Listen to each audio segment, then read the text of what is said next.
আপনি কি জানেন কোন ফল খেলে বয়স বাড়লেও চামড়া কুঁচকে যাবে না?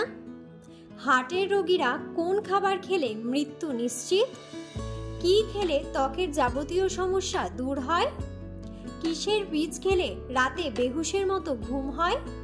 খালি পেটে জলে ভেজানো খেজুর খেলে কি হয়?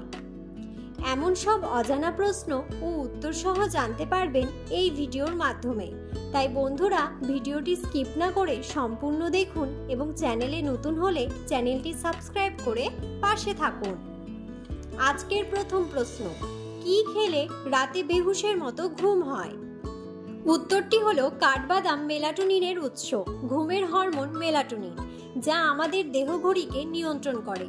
কাঠবাদামে আরও আছে ম্যাগনেসিয়াম, যা ভালো ঘুমের জন্য প্রয়োজনীয়। তাই ভালো ঘুমের জন্য রাতে এক মুঠো কাঠবাদাম খেতে পারেন। পরের প্রশ্ন, পুঁটি মাছ খেলে কি হয়? উত্তরটি হলো প্রোটিনে ঠাসা একটি মাছ পুঁটি। পাশাপাশি এতে আছে ক্যালসিয়াম, নানা ধরনের ভিটামিন, ফসফরাস এবং অ্যান্টিঅক্সিডেন্ট। এই প্রতিটি উপাদানই মানবদেহে নানা কাজে লাগতে পারে। যাদের শরীরে প্রোটিনের অভাব রয়েছে তাদের নিয়মিত পুঁটি মাছ খাওয়া উচিত। এটি পেশির গঠন, শরীরের শক্তির ঘাটতি পূরণে সাহায্য করে। পুঁটি মাছে রয়েছে প্রচুর পরিমাণে vitamin A, vitamin B complex এবং প্রচুর পরিমাণে মিনারেল বা খনিজ। শরীরের রোগ প্রতিরোধ ক্ষমতা বৃদ্ধিতে সাহায্য করে এটি, সে সঙ্গে বাড়ায় শক্তিও। চোখের জন্য উপকারী এই মাছ, তাই ছোট বড় সবাই পুঁটি মাছ খেতে পারেন নিশ্চিন্তে। পরের প্রশ্ন, কোন ফল খেলে বয়স বাড়লেও চামড়া কুঁচকে যাবে না? উত্তরটি হলো ত্বকের যত্নে ব্লুবেরি সুপারফুড হিসেবে কাজ করে। এই ফলের মধ্যে ভিটামিন, অ্যান্টিঅক্সিডেন্ট রয়েছে। এটি ফ্রি রেডিকেলের সঙ্গে লড়াই করে ত্বকের অকাল বার্ধক্যকে রক্ষা করে, পাশাপাশি ত্বকের প্রদাহ কমায়। পরের প্রশ্ন, ঘুমানোর আগে দুটি লবঙ্গ চিবিয়ে খেলে কি হয়? উত্তরটি হলো ব্যাকটেরিয়া সংক্রমণের কারণে পাকস্থলী সহ শরীরের বিভিন্ন অংশে আলসার তৈরি হতে পারে। নিয়মিত লবঙ্গ সেবন করলে শরীরে গ্যাস্ট্রিক মিউকাস তৈরি হয়। শরীরে যেসব আলসার তৈরি হয় তার নিয়ন্ত্রণে এই উপাদানটি গুরুত্বপূর্ণ ভূমিকা পালন করে। তাই পাকস্থলী সহ সব ধরনের আলসার কমাতে প্রতিদিন রাতে 1 থেকে 2 লবঙ্গ চিবিয়ে খান। লবঙ্গের নানা রকম উপাদান যা শরীরে রোগ প্রতিরোধ ক্ষমতা তৈরি করতে সাহায্য করে। যে কোনো উপায়ে লবঙ্গ খেলে শরীরে নানা সমস্যায় খুব ভালো কাজ করে। পরের প্রশ্ন, হার্টের রোগীরা কি খেলে মৃত্যু নিশ্চিত? উত্তরটি হলো আসলে রেড মিট খুবই খারাপ ধরনের একটি খাবার। এই খাবারে রয়েছে অনেকটা ফ্যাট। সেই ফ্যাট কিন্তু কোলেস্টেরল বাড়াতে পারে।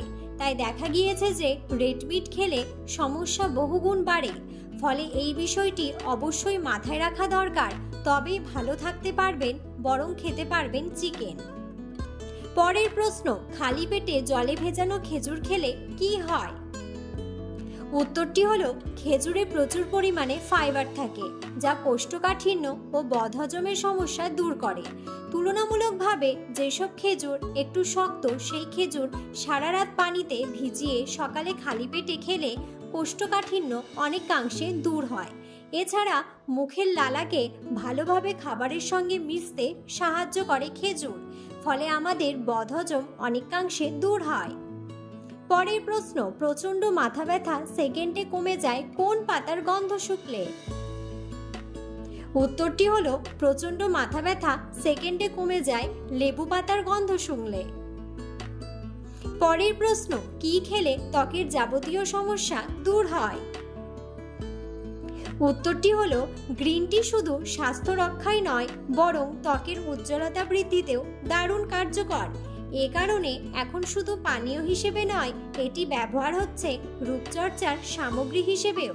গ্রিন টিতে আছে অ্যান্টিঅক্সিডেন্ট, নানাবিধ enzyme, amino acid, vitamin B সহ বেশ কিছু উপাদান, যা ত্বকের জন্য খুবই উপকারী। শরীরে জমে থাকা টক্সিন বের করে ত্বককে ভেতর থেকে উজ্জ্বল করে গ্রিন টি। এছাড়া ত্বকের দাগ, ছোপ, কাটা দাগ, লালচে ভাব কমাতেও এটি সাহায্য করে। পরের প্রশ্ন, পেট্রোল পাম্পে মোবাইল ফোন ব্যবহার করতে নিষেধ করা হয় কেন? উত্তরটি হলো ফোনে কথা বলার সময় ফোন থেকে চুম্বকীয় তরঙ্গ নির্গত হয়।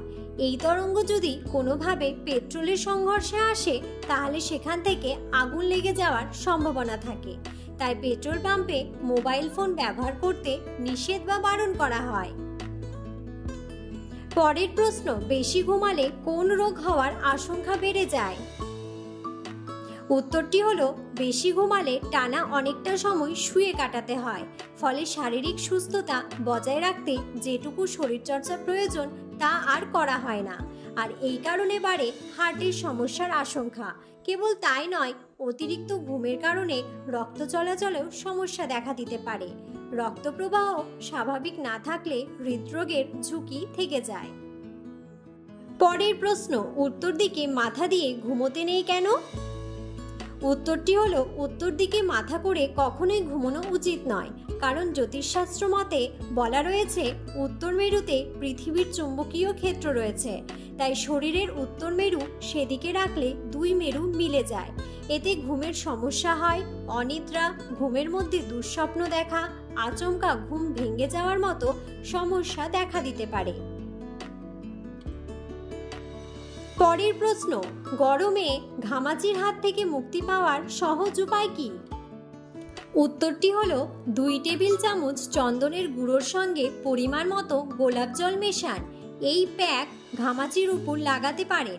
চন্দনের প্রলেপ ত্বকের প্রদাহ কমাতে সাহায্য করে। এভাবে ঘামাচির সমস্যা দূর করা যায়। পরের প্রশ্ন, হার্ট অ্যাটাক এবং স্ট্রোকের মধ্যে পার্থক্য কি? উত্তরটি হলো সাধারণভাবে বলতে গেলে বলতে হয় হার্টের রক্ত চলাচল বন্ধ হয়ে হার্টের যে ক্ষতি হয় একে হার্ট অ্যাটাক বলা হয়, আর মস্তিষ্কের রক্ত চলাচল বন্ধ হয়ে মস্তিষ্কের যে ক্ষতি হয় সেটাকে স্ট্রোক বলা হয়। পরের প্রশ্ন, বেশি হাসলে আয়ু বাড়ে কেন? উত্তরটি হলো হাসলে শরীরের রোগ প্রতিরোধ ক্ষমতা বাড়ে, রক্তে অক্সিজেনের পরিমাণ বাড়ে, এছাড়া শরীরকে চাপমুক্ত রাখতে সাহায্য করে, যার দরুন কিছুটা আয়ু বেড়ে যায়। পরের প্রশ্ন, ভোরের স্বপ্ন কি সত্যি হয়? উত্তরটি হলো ঘুম থেকে ওঠার পরে আমরা বেশিরভাগ স্বপ্ন ভুলে যাই। মনোবিজ্ঞানীদের মতে স্বপ্ন রাতে হোক বা দিনে স্বপ্ন সত্যি হওয়ার কোনো সম্ভাবনা নেই। যদি কোনো স্বপ্ন সত্যি হয়ে থাকে তাহলে সেটা কাকতালীয়। পরের প্রশ্ন, শসা খেলে কোন রোগ ভালো হয়? উত্তরটি হলো শসায় ভিটামিন কে, সি, এ ও ক্লোরোফিল রয়েছে, যা মূত্রথলির পাথর বের করতে সহায়তা করে। শসার রস শক্তিশালী মূত্রবোধক হিসেবে পরিচিত। বদহজম, অ্যাসিডিটি, অরুচি, গ্যাস্ট্রাইটিস, লিভার এবং প্যানক্রিয়াসের সমস্যা থাকলে শসা খাওয়া উচিত। শসা পটাশিয়ামের ভালো উৎস, যা রক্তচাপ কমাতে সাহায্য করে। শসা ফ্ল্যাভোনয়েড সমৃদ্ধ, যা প্রদাহ হ্রাস করতে সহায়তা করে। শসার রস ডায়াবেটিক রোগীদের জন্য সহায়ক। পরের প্রশ্ন, গাজর খাওয়ার উপকারিতা কি? উত্তরটি হলো গবেষণায় দেখা গেছে যারা নিয়মিত কচি গাজর খায় তাদের চোখের অসুখ হয় তুলনামূলক কম। ত্বকের ঔজ্জ্বল্য বাড়াতে গাজরের গুরুত্ব অনেক। নতুন দাঁত বের হয়েছে বা সবজি দিয়ে খিচুড়ি খেতে পারে এমন শিশুদের জন্য গাজর দিয়ে তৈরি খিচুড়ি যথেষ্ট উপকারী। গাজর খেলে দাঁতের মাড়ির দুর্বলতা কমে, খাবার হজম ও ভালোভাবে হয়। ভিডিওটি সম্পূর্ণ দেখার জন্য ধন্যবাদ।